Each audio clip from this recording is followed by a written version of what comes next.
Hi, welcome to this month's Ask Your Herb Doctor. My name's Andrew Murray. My name's Sarah Johannesson Murray.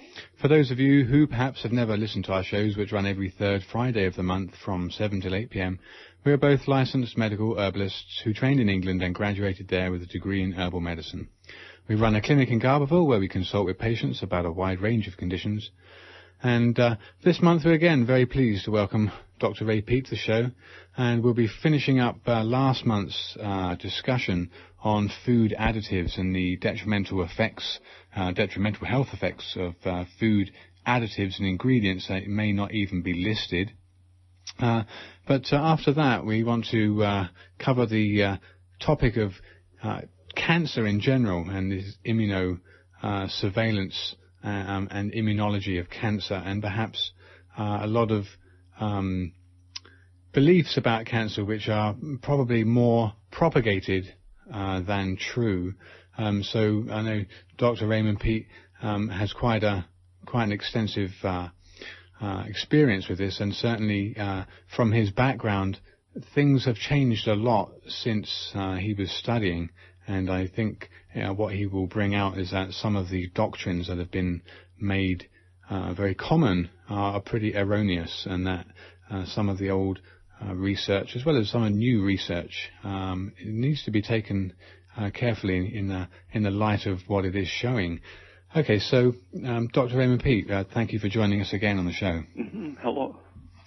Okay, so just to finish up last month's topics of the food additives and the kind of things that they will be harmful. They will be harmful in consuming them. Most people, when they buy foods off the shelf, I know in England definitely people will look very carefully at the labels, the ingredient panel, and everything, as far as I know, it has to be disclosed in England. They have got fairly strict food laws, whereas in America there is a certain percentage of food ingredients that legally don't have to be detailed. So I know some of those things that we mentioned last month we talked about, and I know there was a couple of things like dough conditioners and rennets that I'd like to just discuss with you. The dough conditioner, most people probably don't even know it exists in bread, or if they do, they haven't really thought too much about it. But would you say a little bit about the iodine bromate, which is a fairly common additive to bread, and what likely negative health effects it's going to have? Well, besides any changes that it makes to the proteins and starches, which will make them more likely to be allergenic, any that gets into the system is going to be an anti-thyroid agent, at least. Right.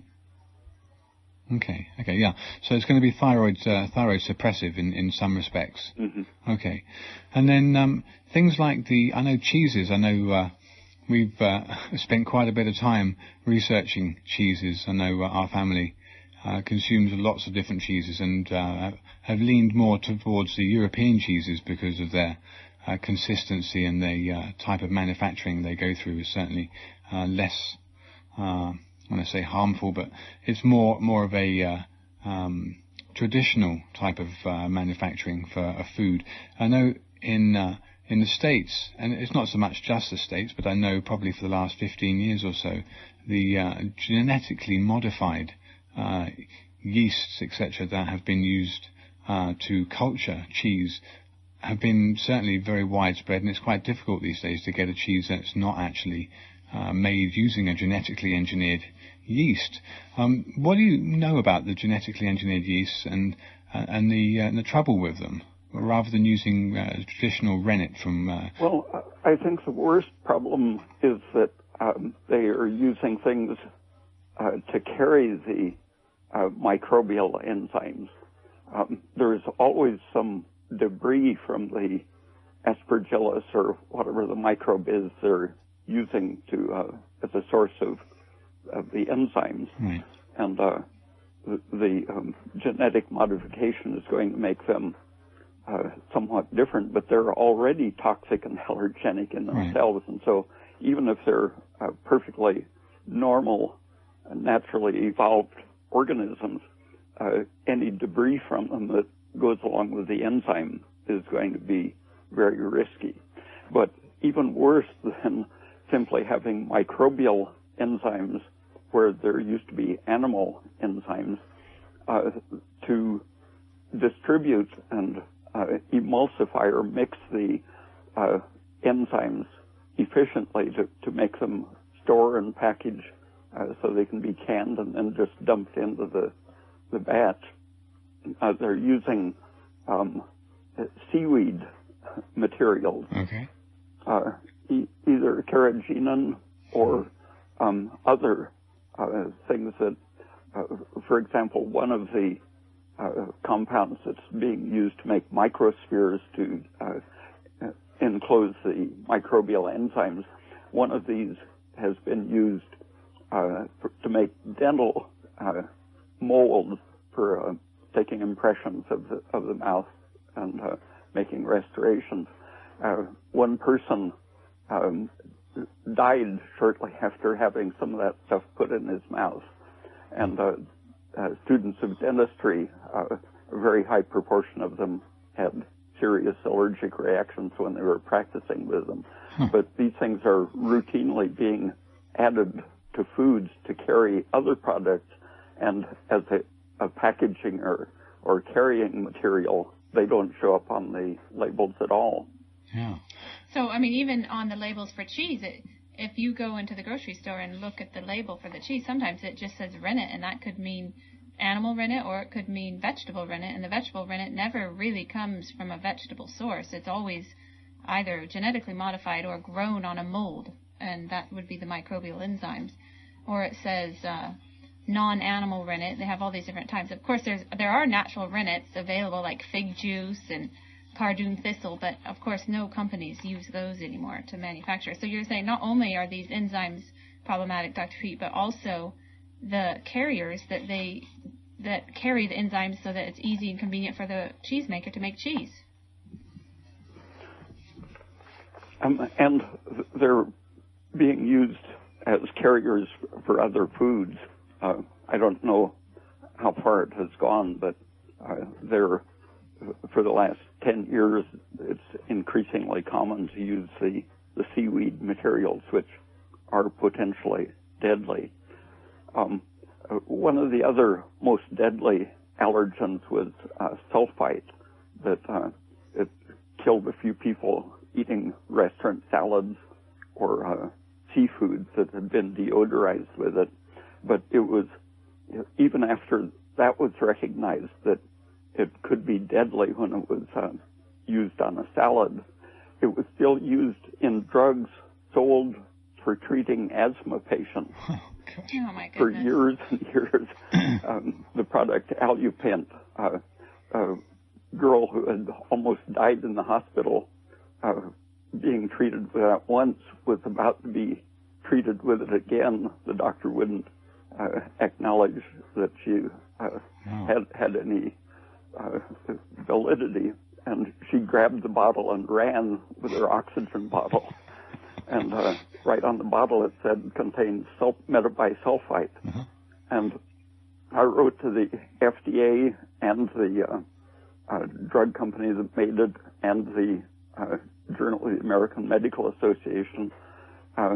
They all said, yes, it's a problem, it can kill people, but they went on selling it for years and didn't even publish warnings or extra labels that this might kill you. Were they trying to cite the small numbers of people that might be killed as a reasonable cost? Yeah, it killed mostly people who already had asthma. Right. Huh. And who are already allergic to the sulfites, right? Yeah. Mm-hmm. Now, it's interesting you mentioned sulfites, so thank you for mentioning that. The wine and beer industry, that's pretty much what keeps most wines stable, or so they say stable. I know that winemakers don't have to use sulfites. I'm certainly not defending them. But sulfites are prevalent as sodium metabisulfite, as both as a cleaning agent and also as an agent to halt fermentation. I know in beer making, I used to make quite a lot of beer when I was younger, and I know that sodium metabisulfite tablets were pretty commonplace in beer making. And even organic fruits can be processed with the sulfur dioxide. Yeah. Yeah, and that's another very, very interesting point. The sulfur dioxide they use in dried fruit, especially. That's a fairly common ingredient, isn't it? Mm-hmm. Yeah. So what do you state as the kind of toxic side effects of sulfites, apart from what you've already mentioned for the asthma patient? I think that's the allergic reaction is really the only serious toxic effect. But a person never knows when they're going to have an allergic reaction. If they just happen to have not eaten for an extra long time, or if their thyroid happens to have fallen, there can be a sudden increase in allergic sensitivity because the blood sugar very, very powerfully controls the release of histamine and other agents. And in low blood sugar situations, is that the case? Yeah. In experiments, they found that the mildest allergen would kill animals with shock if their blood sugar was lowered to 50% of normal. Wow. So this would be another good reason to defend the consumption of sugar. It's always been such a maligned substance, so sugar-free. If they doubled the blood sugar of the animals, even the deadly allergens would only cause a slight reddening of their nose and sniffles. Huh. All right. That's the motto: eat frequently throughout the day, right? Eating frequently avoids several stress reactions, including fluctuations in blood sugar. Huh. Now, I know there are people listening who are going to be still stuck on the mantra or the doctrine, if you like, and that's the thing that I want to open up in a few short moments about cancer. But that we're all led to believe that sugar's bad for you. You'll get diabetes if you eat too much sugar. How would you defend that, Dr. P, and support sugar's role in the healthy organism? A lot of people cite Otto Warburg's work in the 1920s, in which he showed that cancer cells can't use oxygen efficiently, and so they use sugar at an extremely high rate. Right. And so people are now saying, if cancer cells can only live on sugar, then you shouldn't eat sugar. But that just isn't an argument, because the body, when you have even a small tumor, the body senses danger and increases its production of cortisol. One of the very early events in cancer is a chronic elevation of cortisol. And the cortisol turns your tissues to sugar. Right. And so if you don't eat sugar, your body wastes away faster. Right, that's the cachexia associated with... And the wasting away of your immune system and other tissues is really what kills most people from the cancer. Okay. And so there have been experiments in which very high concentrations of glucose were put in, for example, if there was a tumor in an extremity, where they could isolate that circulation and put a high concentration like glucose syrup into the artery feeding the leg. The sugar itself would cause the cancer to die. Wow. And so it not only spares your immune system and brain and other tissues, but if it can be delivered long enough at a high enough concentration, it allows something to happen in the cancer that can kill the cancer. Wow. Okay, so let's go straight into the topic of the science and the kind of dogma surrounding current cancer theory, and the fairly new, or even in cases of older papers, the kind of rediscovered papers written some time ago that are kind of largely ignored and not part of mainstream understanding. And some of those theories about cancer and the new stem cell research that's being done. How do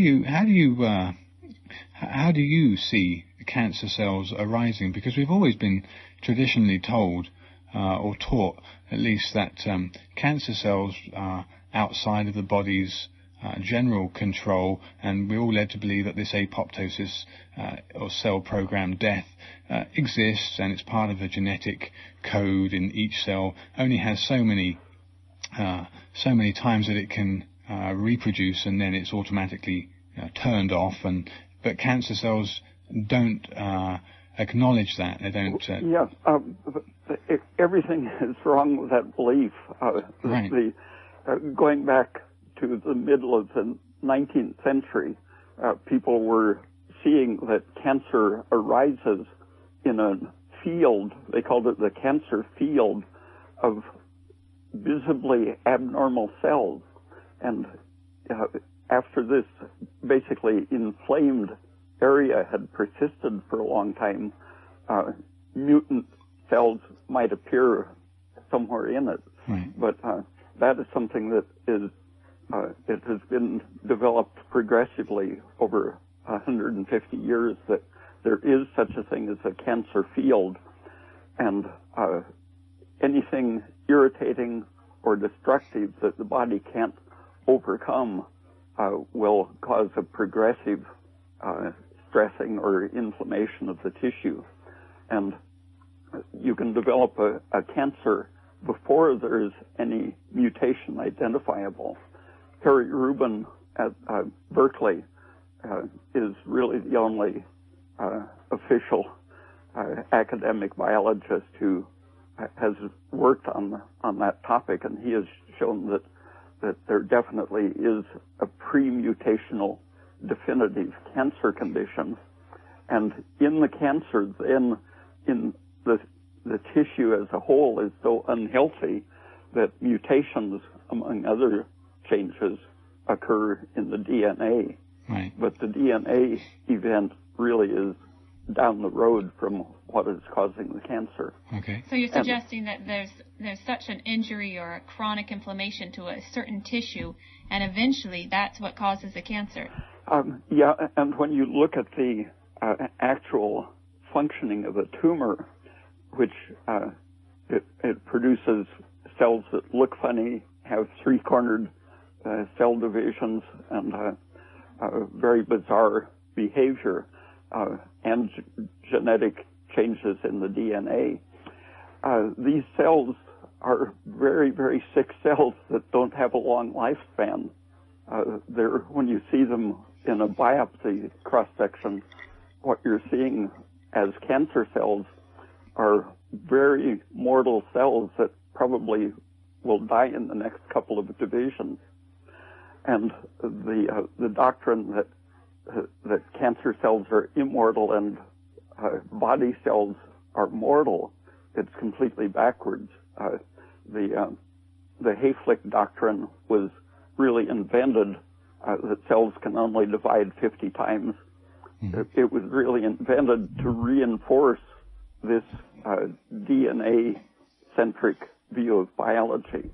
And in fact, the stem cell work has definitively shown that all cells seem to be basically stem cells and immortal, given the right circumstances.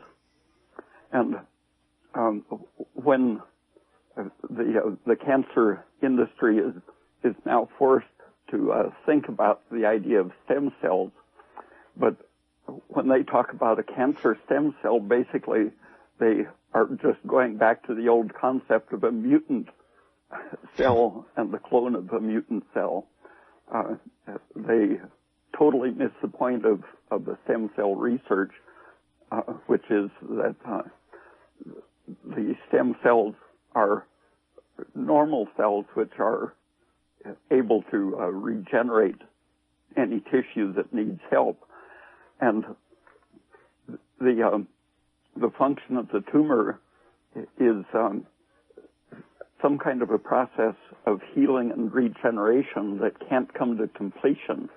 Okay. Something is missing that would allow a tumor to let the sick cells die while the healthy cells return to normal functioning. Studies of X-ray treated tumors found that, in fact, the X-ray had accelerated the death of all of the original tumor cells, but it actually accelerated the ability of the tumor to call for help and to recruit stem cells from the bloodstream or from adjacent tissues. And so the same signals that are sent out causing a region of inflammation to progressively become more active metabolically, these signals are calling for assistance and replacement cells. So when a tumor is irradiated, it increases its ability to call for help. And so the reason the tumor keeps growing even after everything is killed with radiation is that you have increased the injury and made it able to recruit more stem cells. That then grow into more cancer. Yeah, because something is still missing in the organism which could allow proper completion of the healing process. How do you see metastases in the light of the cancer being a recruitment of stem cells to that local site? Way back in the 30s, 40s, and 50s, tests were made on prison inmates and foreigners, implanting pieces of cancer in them, either with or without their permission. And it was over and over found that people who had the cancer would accept a transplant. And people who were healthy didn't suffer any consequences from having a bit of a cancer injected into them. And the bulk of the research with putting human cancers into animals are done in the nude mouse, which happens to be a mutant that not only lacks hair, but it lacks the thymus gland. Okay. And this is right. This is the B cell. So the transplantation or the metastasis, which is simply a self-induced transplantation, this involves a defect in the whole organism that makes it susceptible to receiving a transplant. Right, because it shouldn't be receiving the transplant in the first place. I didn't hear that. Basically, the body should be rejecting the normally cancer transplant. It's constantly rejecting cells that go astray, and if the cell isn't appropriate for that organ or tissue, it can't live in that environment and so dies. But the animals that could accept the cancer transplants were obviously so unhealthy that their bodies didn't reject the tissue. Is that what you're trying to say? Yeah, they can't even grow hair. So. Right. So they're already a deformed organism. I want to go back to what you said about radiation, Dr. Pete. Is that why radiation is used in the cancer industry, is because it does kill some tumor cells? Oh, yeah, it'll stop the cells that are irradiated. It stops them right in their tracks, healthy or sick, especially the sick cells were going to die anyway, but it'll stop the growth of healthy tissue and cause it to produce, first, it releases histamine and serotonin and tryptase enzymes that cause inflammation and degeneration locally. That's within 30 minutes of getting irradiated. There's a burst of these allergen reactive substances. And then that leads to a chronic overproduction of collagen and the growth of repair cells, fibroblasts. So first it's inflammation, then fibrosis. As the body's trying to heal the inflammation or take care of it. And if the body can't heal this scarred, atrophied tissue, then the cells can they recruit cells that try to repair it, and so it'll keep becoming a risk of future cancers, just as part of the attempt to repair a sick tissue. So that's why, while some people might have radiation for their cancer, it's very often that the cancer returns is because it didn't take care of the underlying problem in the first place. Yeah. Okay, you're listening to Ask Your Herb Doctor on KMUD Garberville 91.1 FM, and from 7:30 until the end of the show at 8 o'clock, you're invited to call in with any questions either related or unrelated to this month's topic of current cancer research and old theory. My name's Andrew Murray. My name's Sarah Johannesson Murray. And we're joined by guest speaker Dr. Raymond Peet, endocrinologist, biochemist and physiologist. The number here, if you live in the area, is 923-3911, or if you live outside the area, the toll-free number is 1-800-568-3723.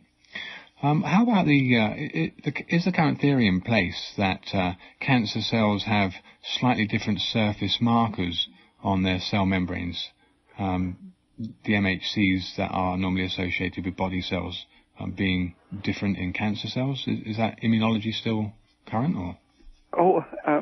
Yeah, they're degenerating, and so they can go off in many directions, and so they tend to be killed very easily because they're recognized as abnormal material.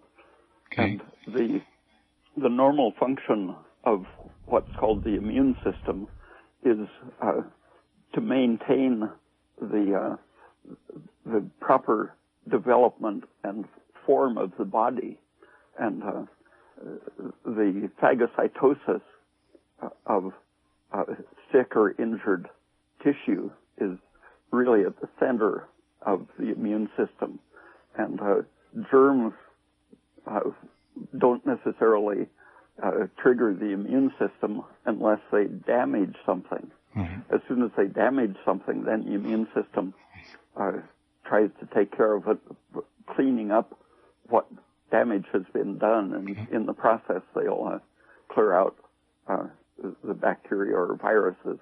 But really, in the development of the organism, the immune system is really part of our developmental nutritional control systems. Mm. Okay. I know we mentioned at the beginning of this discussion about constant irritation, and I know when I was studying, this constant irritation, and specifically something that most people can understand is constant irritation, smoking, and how smoking ultimately in a lot of people would lead to lung cancer. And so that constant irritation of the tobacco smoke, those particles in the lung tissue, caused this change in the cell, and that was the beginning of lung cancer. The higher a cell's energy capacity is, the more it takes to irritate it. Okay. And so keeping your cellular energy at a maximum means that you're pretty immune to irritation. But if something impairs your energy production, then almost anything becomes irritating. So that's what you see commonly in low thyroid disease, is the energy production of the cell is very much decreased, and then you can have allergic reactions or cancer start up. And in cigarette smoke, there are not only the irritants and the polycyclic aromatic hydrocarbons are the famous carcinogens, mm-hmm. but they are also estrogens and irritants causing pain and inflammation and estrogen-like changes.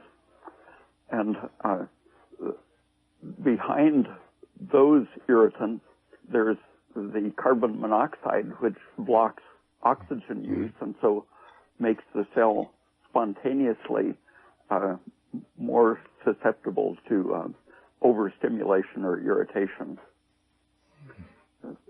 And when you add up different types of stimulation and impairment of energy production, then you have a greater risk of chronic inflammation and cancer. Right. And besides those hydrocarbons that you say are estrogenic, those suppress the thyroid as well. Yeah. The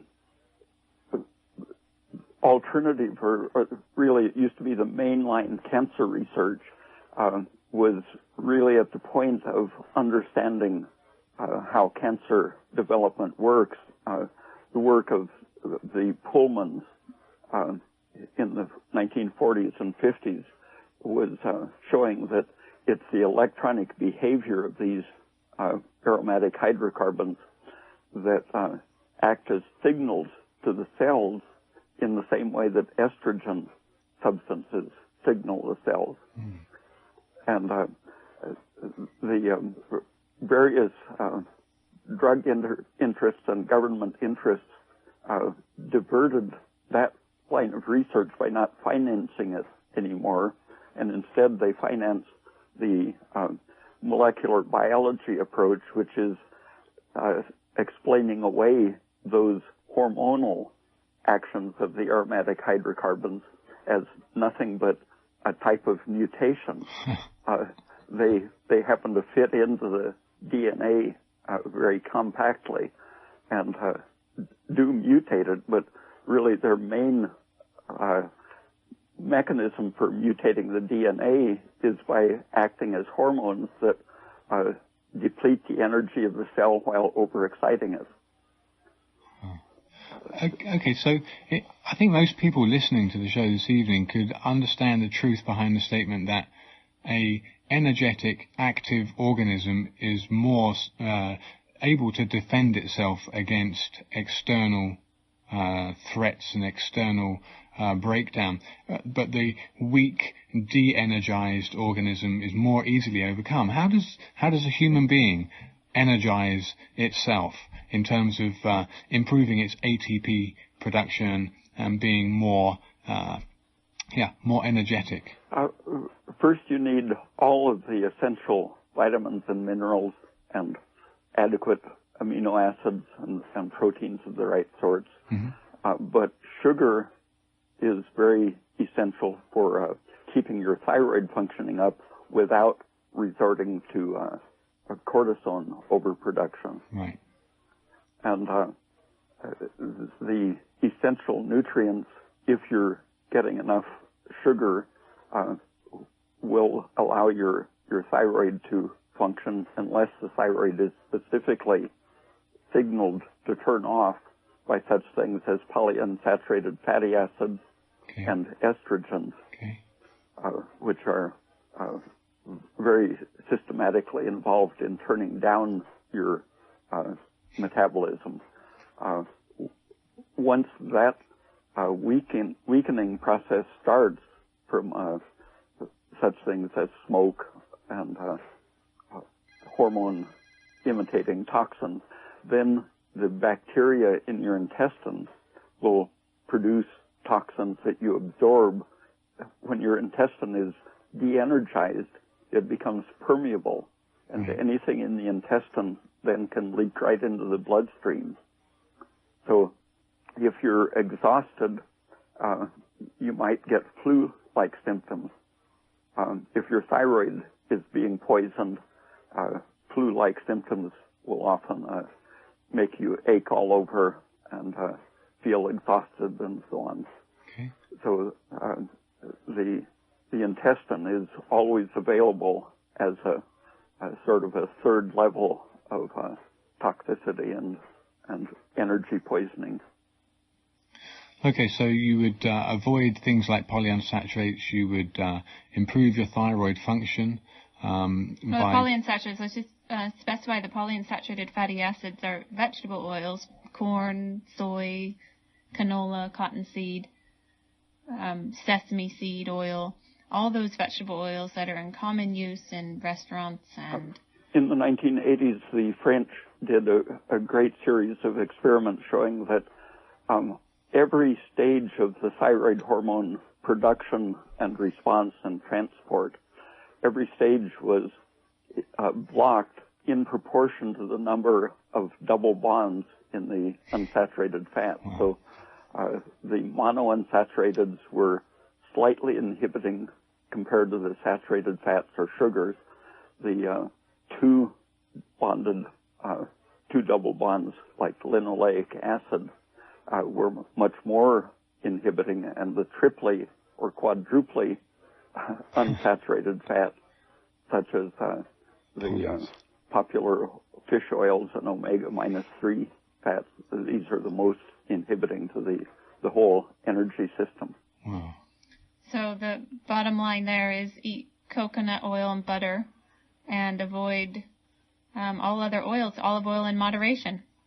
Yeah, and sugar is really the basic protection against the toxicity of the oils. Excellent. So keep your blood sugar up with frequent meals and lots of fresh fruit. Lots of fruits, yeah. Lots of fruit is the best sugar. Perfect. I think we've got a caller on the line, so let's take the caller. Caller? You're on the air? Hello, caller? Oh, we had a caller. Anyway. All right. Well, until the caller comes back or we get another caller, I think the phones, I can see the lights flashing and the phones are going. So until we get oh, you're on the air again? Hello? Well, that's not done either. Well, I know they're coming in because the lights are flashing, but for some reason they're not coming through. Anyway, so I think to get back to the cancer issue and what's not being done in terms of what's being done wrong, in terms of most people's treatment for cancer and the pretty poor success rate. Almost universally, doctors want to kill cancer cells, right. But the cancer cells just want to die. They're very weak cells, and you damage the organism when you concentrate on killing the cancer cells. Right. And since the total death rate from cancer has simply steadily increased, right. The only way they can claim they're making progress is by diagnosing cancer more often. If you look in enough tissues and organs, by the time a person is 50, you can find at least one cancer. And so if you diagnose really hard, you can have about an 80 or 90% cure rate without actually curing anyone. I think the caller that we had, Dr. Pete, has come back on. So we'll carry on this conversation once we've had the caller. You're on the air? Hello? Hello, you're on the air. Yes, hello? Yes. Is that me? It is. Okay. I wanted to ask some questions about sugar to clarify. You sound like the impression I'm getting is like, oh, sugar's okay, go for it, you need sugar. Now, as far as I know, sugar, especially refined white sugar, is addicting. It's more of a drug than a food. Most people's obesity can be traced to their addiction to sugar, and most diabetes can be traced to an overuse of sugar, which overuses the insulin to where the insulin production, the pancreas wears out and can't produce enough insulin to keep up with the sugar, and then a person has to go on artificial insulin just to live. Now, I assume fruit sugar, if you're just eating fruit, that's okay, but can you clarify the difference between eating fruit sugar in an apple or an orange or eating, candy and cookies with white sugar and refined white flour? I mean, that can't be good for your body. Could you address that, please? Starches and proteins really are very powerful stimulants to insulin, and the combination of starch and polyunsaturated fats will cause the greatest disturbance of blood sugar, much more than eating white sugar candy and such. The polyunsaturated fat block the ability to use sugar, and so the cells experience a sugar deficiency and turn on stress reactions. And the starches are pure glucose rather than 50-50 fructose and glucose. And so starches are much more powerful stimulants to insulin and the stress reactions. So just to kind of clarify that a little bit here for our listeners, Dr. Pete, you're saying that starches, well, I know they have a glycemic index of around 140 or 138, and that includes bread, pasta, chips, cookies, cakes, all those foods that are starchy carbohydrates rather than actually the sugar in them. Well, that adds to it, but the starches themselves have a much higher glycemic index, so they will cause your pancreas to have to secrete a lot more insulin. Now, white sugar has a glycemic index of around 99, and whilst organic raw honey is one of the best sweeteners there is, fruit sugars, honey has a lot more fructose than sucrose, so honey even has a lower glycemic index than white sugar, and fruits have a glycemic index of around 75. The potassium content of fruit is really what keeps the insulin much, much lower. If you eat a piece of bread, you are getting very little potassium. But if you eat a piece of fruit with the same amount of sugar, the potassium will pretty much take care of the insulin issue. It acts like insulin. And so when you eat a piece of fruit, you're having very little stimulation to your fat production. And the other thing, too, that I've found out is that white sugar actually, because it's been filtered, is much less allergenic to the organism than the raw brown sugar or the Rapadura sugar. Dr. Pete, can you comment on that point? Yeah, the manufacture of brown sugar, when you centrifuge it, the first wash is blackstrap molasses. And I've noticed that there's usually a very smoky taste in the blackstrap. And it has been a common practice to burn the cane fields to make it easier to harvest. And so some of the brown stuff is smoke. And the rest of it, if you just boil sugar, even white pure sugar, if you boil it at a very high temperature, driving off the water so that the temperature rises above 100 degrees Celsius, any impurities in it will start causing polymerization reactions and create allergens from the sugar itself. And so the brown material containing a lot of biological materials other than sugar, heating that with the sugar can make some pretty intense allergens. So to summarize all that, the best source of sugar, in your opinion, then, Dr. P, is fruit, soft, ripe, fresh fruit. And milk sugar is. And milk sugar. Mm-hmm. And then, so that's number one. Number two would be raw honey. Mm-hmm. And then if you had to eat sugar, then it would be white sugar rather than brown, correct? Yeah. And then the starches are the least preferable form to get your sugar in because they have very little minerals to balance the high spike of glucose that's released and the high glycemic index they have, even in whole grains. Yeah, and that stimulation of insulin always leads to a surge of cortisol, which tends to destroy the protein in your tissues to keep your sugar up against the effect of insulin. Mm. And so eating even too much protein at a time without fruit will waste a lot of protein. I've seen people who were eating more than 2 pounds of meat a day who were having signs of protein deficiency with super amounts of cortisol being produced and tremendous amounts of amino acids in their urine. Wow. Waste.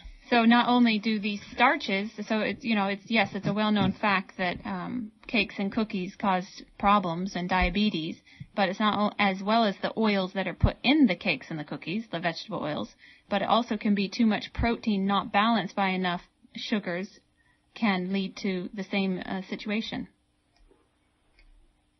Okay, I think there's another caller. So caller, you're on the air? Hello? Hello? Yeah, you're on the air.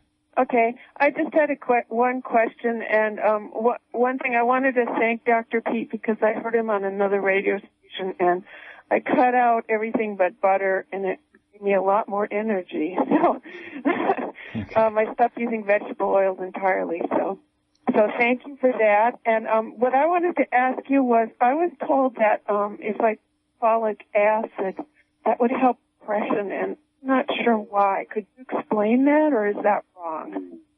What kind of acid? Folic acid? Oh, fruits are very good sources of folic acid. I don't know of any special function it has in digestion, but the right amount of it is very protective. Oh, not digestion, depression. Did you say depression? Yeah. Yeah, okay, so I think the lady was talking about depression. Yeah. Oh, yeah, it's needed to make the transmitter substances, nerve transmitter, and... Oh, okay. All right. So eat your fruit for antidepressant activity. Okay, very good. Thanks a lot. Thank you. Thank you for your call. I think we're getting a little bit of disturbance on the phones. It's a bit unfortunate, and I keep hearing some very strange alien-type sounds, but that's probably some of the reason for the people. Hopefully it's only us that's hearing it. Yeah, well, I'm not sure if it goes out on the air or not. Okay, so, it's 7:48. We are very pleased to have Dr. Raymond Peet on the show, and we were talking about cancer in terms of the most current theories and old theories, and the best ways of treating the organism so far that we've got out of this is that the organism's energy, the amount of spare energy the organism has, the greater the amount, the better able to defend the organism against insults, etc., and disease in general. So what's being done currently that you're excited about in terms of cancer treatment, Dr. Peet? More and more people are recognizing the importance of aspirin and stopping inflammation, okay. And that is not always interpreted appropriately, but as we age, we accumulate more and more of the polyunsaturated fats in our tissues, and under stress, we have those circulating in the blood, and that means that they are available more and more chronically to produce the inflammatory prostaglandins. And so aspirin is, in a way, an anti-aging defense against a lifetime of accumulating polyunsaturated fats.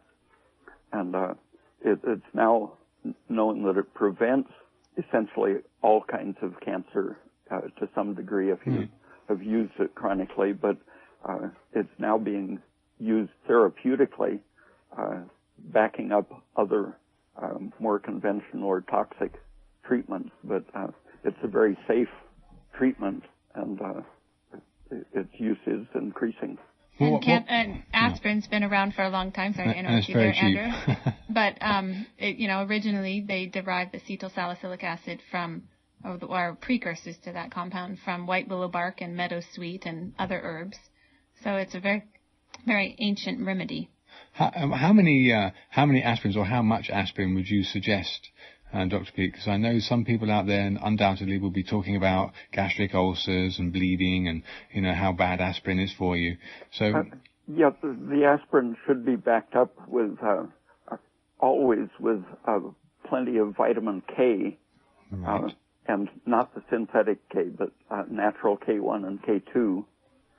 And vitamin K happens to be structurally extremely similar to a tropical botanical drug called lapacho or lapachon. Wow. And that has been used for generations with lots of success for treating cancer. Yeah. And it's analogous to several other drugs that have a good history of treating cancer. Emodin from aloe and cascara is structurally analogous to vitamin K, and tetracycline, the microbial antibiotic, it has considerable anti-cancer action, but it doesn't kill the cancer cells necessarily. It protects the organism the same way cascara does to protect the mitochondria from being poisoned. Okay, I think we've actually got one or two more callers on the line, so let's take the next caller. Caller, you're on here? Hi, I almost hate to call in and interrupt, but I have so much gratitude for these programs. Thank you. You're very welcome. Thank you for your call. Oh, it's immensely informative. I'm in really great health, luckily. I just follow the herbs and good food. And what do you have any feelings about quercetin as staying healthy? Or Okay, Dr. P, do you have much to say about quercetin? What was the word? The quercetin. Quercetin. Yeah. Oh, well, you get similar things in fruits in the safest way, I think. Okay. Oranges have some substances that are even safer and better than quercetin. Naringenin, for example. Right. That's my favorite thing in that category. And also nettle leaf, not only is it high in vitamin K, I always like to go on about nettles. It's very high in vitamin K, but it also has quercetin as well as lots of minerals and antihistamine function. Well, the quercetin is part of the antihistamine function. Okay, I think there's another caller. Caller?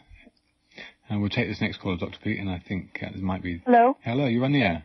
Yes, now I had two things, and now when you mentioned the nettles, that I thought of another, but I guess there's very little time.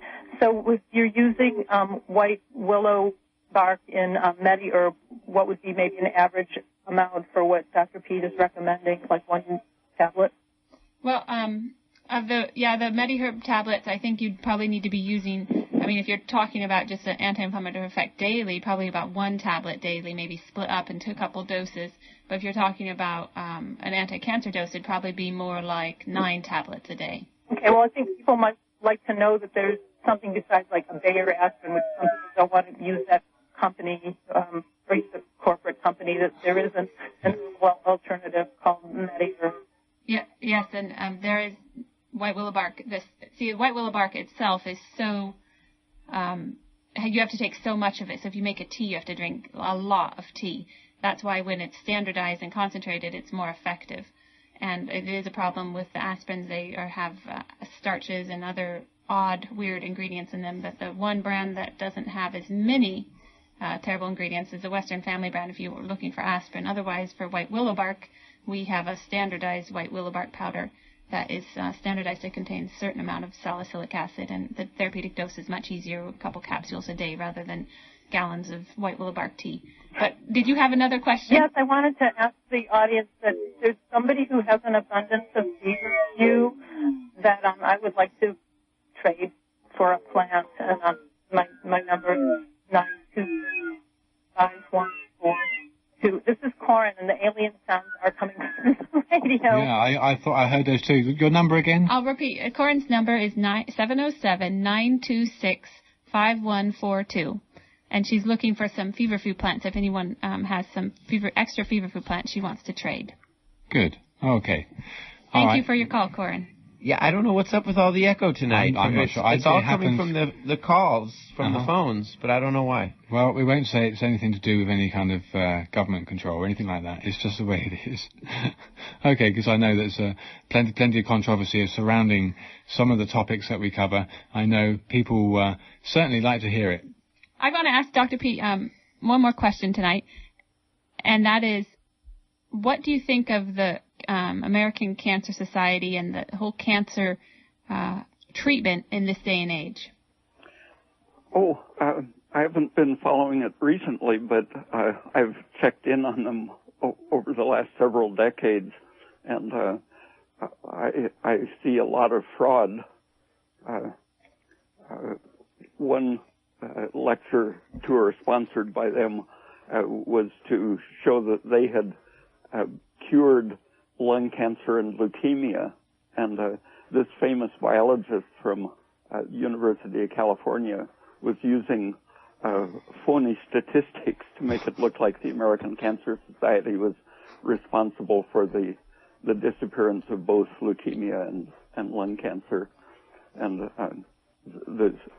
the figures simply didn't show it for lung cancer if you used the right kind of statistics, and the ending of atomic bomb testing accounted for the drop in childhood leukemia. Right.